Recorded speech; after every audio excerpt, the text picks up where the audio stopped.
Hi hello welcome to 24/7 news TV. ఈ రోజు మనతో పాటు Madhapur division president Congress party leader Nagesh గారు ఉన్నారు. ఆయనతో మాట్లాడదాం. హాయ్ సార్, నమస్తే. హలో అమ్మా, నమస్తే. సార్, ఇప్పుడు కేటీఆర్ గారి కామెంట్స్ చూసుకుంటే తెలంగాణ ఉద్యమం నీళ్లు, నిధులు, నియామకాల గురించి జరిగింది.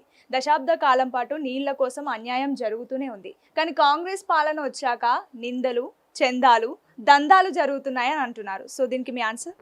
అవాస్తాలు అన్నారు. నేను డెఫినెట్గా వాళ్ళు మాట్లాడే అన్నీ నమ్మొద్దండి. కేటీఆర్ గారు కావచ్చు, కేసీఆర్ గారు కావచ్చు, విత్ డ్యూ రెస్పెక్ట్. ఎందుకంటే ఉద్యమంలో ఎంతో కొంత మేమున్నాం కాబట్టి, మిలియన్ మార్చ్ చేసాం కాబట్టి, వాస్తవానికి నీళ్లు, నిధులు, నియామకాలన్న కోణంలో పనిచేసాం. అరే మా రాష్ట్రం మాకు వస్తే సుభిక్షంగా ఉంటామేమో, ఉద్యోగాలు వస్తాయేమో అని. మామూలుగా లంగమాటలు ఉండవు అవన్నీ. వాస్తవానికి చెప్తే అది కాదమ్మా. ఇప్పుడు వాస్తవానికి 2 ఇయర్స్లో వచ్చిన కాంగ్రెస్ ప్రభుత్వం చేసిన పనులని మనం కంపారేటివ్ చేసుకుందాము. వీళ్ళు బూటకాలు మాటలు ఏది పకటి వేషగాల్లాగా ఒక్కొక్క రోజు ఒక్కొక్క పూటకో వేషాలు వేసుకుంటూ ఒక్కొక్క మాటలు మాట్లాడుతూ ఉంటారు చూడండి. వీళ్ళకి కొత్త కాదు ఇది. ఎందుకంటే దళితుడు సీఎం అయ్యాడు అని, టీఆర్ఎస్ రూలింగ్కి వస్తే మన నీళ్లు, నిధులు, నియామకాల్లో న్యాయం జరుగుతుంది అన్నారు. కానీ టీఆర్ఎస్ రూలింగ్లో వచ్చి బీఆర్ఎస్గా మారింది తప్ప తెలంగాణకు ఒరిగింది ఏం లేదు. కాళేశ్వరం కుంగింది, రైట్. ఇంకా నువ్వు చెప్పుకుంటూ పోతే పేపర్ లీకేజ్లు అయ్యాయి. గ్రూప్ 1 నోటిఫికేషన్ లేకుండా వయోపరిమితి దాటి ఎవరు విద్యార్థులందరూ నిరసన తెలిపారు. ఉద్యమకారులకు ఓ పక్కన పెట్టేశారు. ఎక్కడ న్యాయం జరిగిందమ్మా? ఎవ్వరికి న్యాయం జరగలే. కాకపోతే ఒక కుటుంబం న్యాయంగానే ఉంది, న్యాయంగానే సంపాదించుకుంది. అది ఎవరి కుటుంబమో తెలంగాణ సమాజానికి తెలుసు.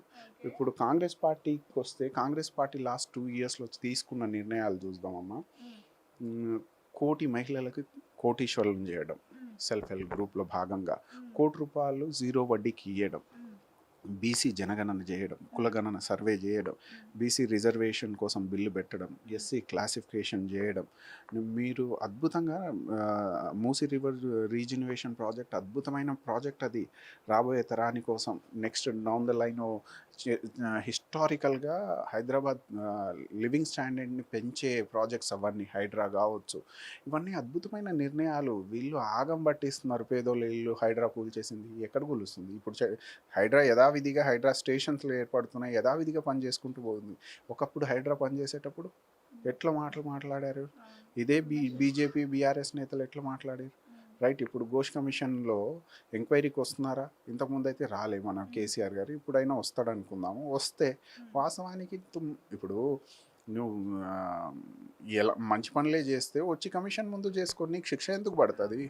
సో వీళ్ళు కొత్త నాటకాలు. ఇప్పుడు ధర్నా చౌక్ తీసేశారు మొన్న. కవిత గారు అదే ధర్నా చౌక్ వచ్చి నిరసన తెలిపింది.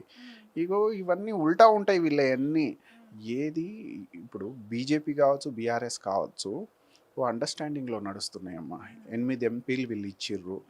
ఓట్ బ్యాంక్ మొత్తం అటు సైడ్ షిఫ్ట్ చేసి అక్కడ లిక్కర్ స్కామ్ నుంచి రిలీజ్ చేయించుకున్నారు. మొయినాబాద్ కేసు ఉంటుంది కదా, లిక్కర్ స్కాము, మొయినాబాద్ కేసు, ఒకరికొకరు క్విట్ ప్రోకియోలో పనిచేసుకున్నారు. కానీ వాస్తవానికి తెలంగాణ ఈరోజు అప్పుల తెలంగాణగా మారింది, ఆర్థికంగా వీక్ అయింది. దీనికి రీజన్ ఎవరు? బీఆర్ఎస్ రూలింగ్ లాస్ట్ 10 ఇయర్స్లో. అది తెలంగాణ ప్రజలు ముందు పెట్టాల్సిన అవసరం ఇప్పుడు ఎన్నుకున్న ప్రభుత్వానికి ఉంది. అదే భాగంగా మా సీఎం గారు పనిచేసుకుంటూ వెళ్తున్నారు. కాంగ్రెస్ క్యాబినెట్ మంచి నిర్ణయాలు తీసుకుంటుంది. మీరు చూడండి, ఉద్యోగ రీత్యా కావచ్చు, 56,000 ఉద్యోగాలు మేము డైరెక్ట్గా ఇచ్చాం. 2 లక్షలని గవర్నమెంట్ పబ్లిక్ సెక్టర్లో మేము 5 ఇయర్స్ టార్గెట్ చేసుకొని పనిచేస్తున్నాం. కాంగ్రెస్ పార్టీ అద్భుతమైన నిర్ణయాలు తీసుకుంటుందమ్మా. కొంచెం బాధ ఏంటంటే కాంగ్రెస్ కార్యకర్తలు, నాకులాగా కార్యకర్తలు గవర్నమెంట్ తీసుకుంటున్న నిర్ణయాలని ప్రజల ముందుకు తీసుకెళ్ళాలి. అక్కడ కొంచెం వీక్ అవుతుందనేమో నా అబ్జర్వేషన్. అంతేమ్మా. Okay sir, thank you sir.